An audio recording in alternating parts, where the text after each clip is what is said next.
Bismillahirrahmanirrahim. Assalamu alaikum students. Welcome you all at AppSec online support program. Our chapter is atomic structure.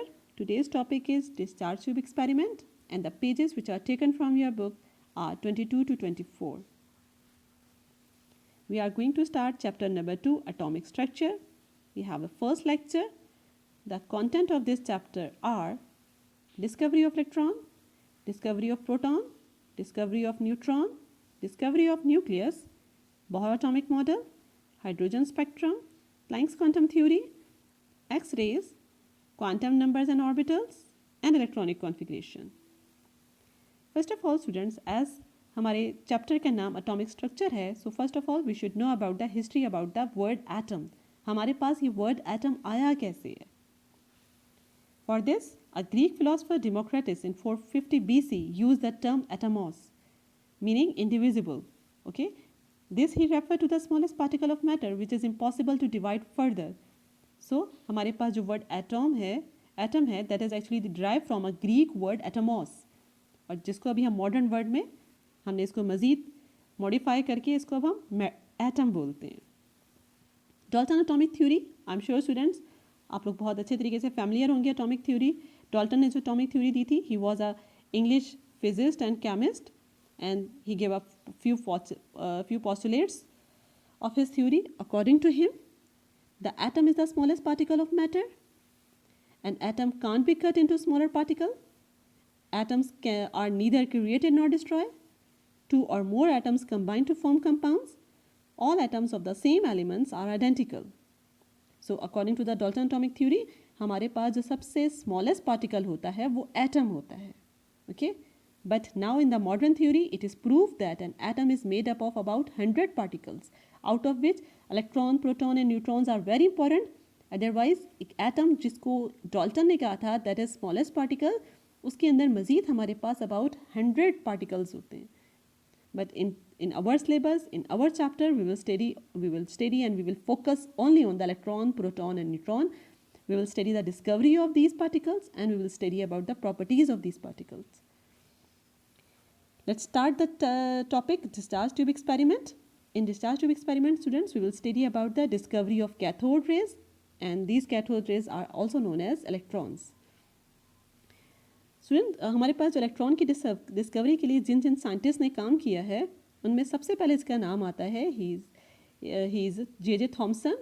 J Thomson ने first identify किया electron को discharge tube के अंदर इन 1887. Two more scientists, Faraday and Crookes, studied the effect of passing electric current through gas.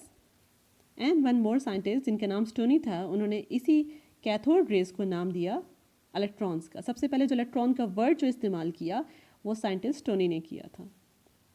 Construction of the tube, ये हमारे सामने एक discharge tube की डायग्राम है और आप देख सकते हैं स्टूडेंट, ये हमारे पास जो डिस्चार्ज ट्यूब है ये गिलास ट्यूब की बनी हुई होती है. Okay, a gas discharge tube is a long glass tube and in which fitted with the two metallic electrodes, one is cathode and second is anode. Both electrodes are connected to the high source of energy, high source, you can say source of high voltage generator, and we can use a battery. There is an outlet through which gas inside the tube can be withdrawn, which is also known as vacuum pump. इस vacuum pump के ज़रिए हमें जितना pressure reduce करना होता है gas का हम कर लेते हैं और इस तरह से हम लोग desired pressure जो है उसको maintain करते हैं. The tube is filled with a gas, air or vapors of a substance. जिस भी चीज़ को अगर हमने जिसको observe करना है उसको हम इस glass tube के अंदर fill कर लेते हैं. यहाँ हमारे पास electrodes हैं जिसको हम बैटरी से connect कर लेते हैं और ये vacuum pump है जिसके ज़रिए हम लोग desired pressure को maintain करते हैं. Okay, working of the tube. In the beginning, electric current was passed through the gas in tube at ordinary pressure. Gas was not affected even at high voltage. There was no flow of current. Why? Why it's happening? ऐसा क्यों हो रहा था कि अगर हम high voltage भी पास कर रहे थे हमारे पास कोई हमें स्पार्क नज़र नहीं आ रहा था, हमें कोई इलेक्ट्रिक करंट गुजारते हुए हमें कोई इफेक्ट फील नहीं हो रहा था. क्या रीज़न है? रीज़न ये है क्योंकि हमारे पास जो गैस होती है that is a bad conductor of electricity. लेकिन आहिस्ता आहिस्ता जैसे जैसे हम गैस का प्रेशर रिड्यूस करते हैं थ्रू द वैक्यूम पम्प, फिर हमें डिफरेंट फिनोमिना नज़र आता है.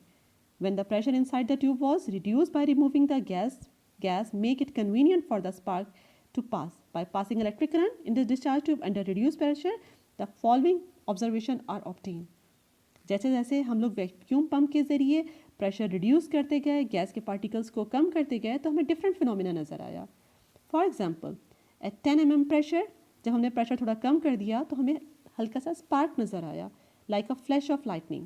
Okay, we reduce pressure more, हमने मज़ीद किया, फिर हमारा स्पार्क डिसअपेयर हो गया एंड दोनों इलेक्ट्रोड्स जो हमारे पास थे, कैथोड और एनोड, उन्होंने ग्लो करना शुरू कर दिया and rest of the tube were in dark. हमने मज़ीद प्रेशर रिड्यूस किया. About at 1 mm pressure the tube is filled with a glow extended to the positive electrode and it is called the positive column. ठीक है, positive column का मतलब ये, हमारे पास जो कैथोड रेज थी वो मूव कर रही थी टूवर्ड्स द एनोड. ठीक है, तो इस वजह से हमने इसको नाम दे दिया पॉजिटिव कॉलम का. एंड अबाउट मज़ीद हमने प्रेशर कम किया, अबाउट 0.000 मिलीमीटर प्रेशर.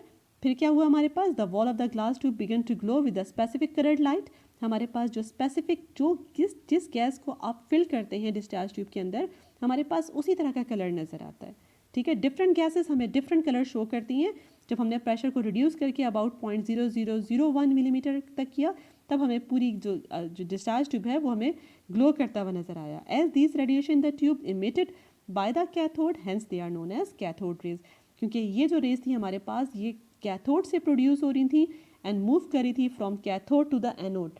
तो शुरू में ये कंसिडर किया जा रहा था कि ये रेज जो हैं मेनली कैथोड से प्रोड्यूस हो रही हैं, इस वजह से इनको कैथोड रेज का नाम दिया गया. एंड एक साइंटिस्ट थे जिनका नाम स्टोनी था, उन्होंने इन रेज को या इन पार्टिकल्स को जिनके ऊपर नेगेटिव चार्ज होता है, इनको नाम दिया इलेक्ट्रॉन का. होपफुली स्टूडेंट्स आपको इलेक्ट्रॉन्स की डिस्कवरी या कैथोड रेज की डिस्कवरी समझ आ गई होगी. इंशाल्लाह नेक्स्ट लेक्चर में we will study about the properties of the cathode rays and discovery of the protons. Thank you so much students. Wish you all the best. Allah Hafiz.